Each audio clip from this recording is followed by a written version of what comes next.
No, Matt. Thank you very much, Mr. Chair. It's an honour to rise and take a brief call on the Social Security Amendment Bill number 3. I'd very much like to take the time to focus on the nub of the debate around student allowance versus the accommodation and supplement.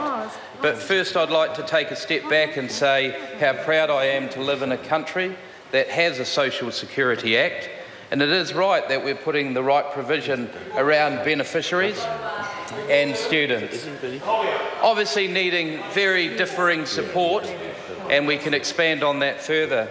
So, Mr. Chair, just looking at Clause 4, which amends and relates to the accommodation supplement by clarifying that students are ineligible for the supplement if they may receive grants under the Student Allowances Regulations of 1998.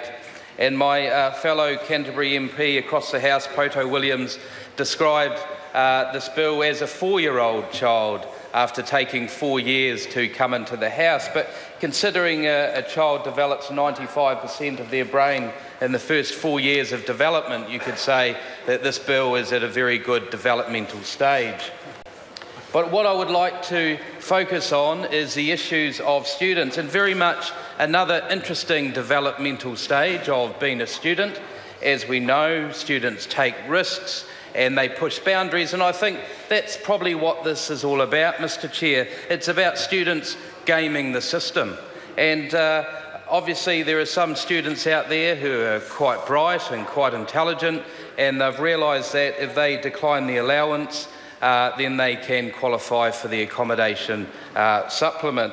And this is why this bill, Mr. Speaker and Mr. Chair, and in Clause 4, looks to close down this loophole of this gaming. You could just imagine students at the local university meeting over at backbenches and sharing the secret of what they'd learned about claiming a larger allowance. I think if I look at my notes, Mr. Speaker, it says for a sole parent in Auckland with 2 children, the maximum amount that can be paid in accommodation supplement is $225 a week, compared to $60 for an accommodation benefit on a student allowance.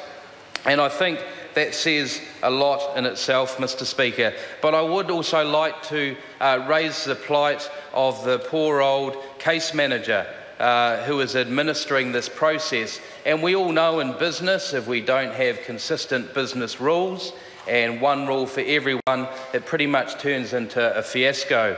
And it's very appropriate and right that we put together clear legislation that will be implemented in clear business rules for case managers to apply in this case. Thank you very much, Mr. Chair. Stuart.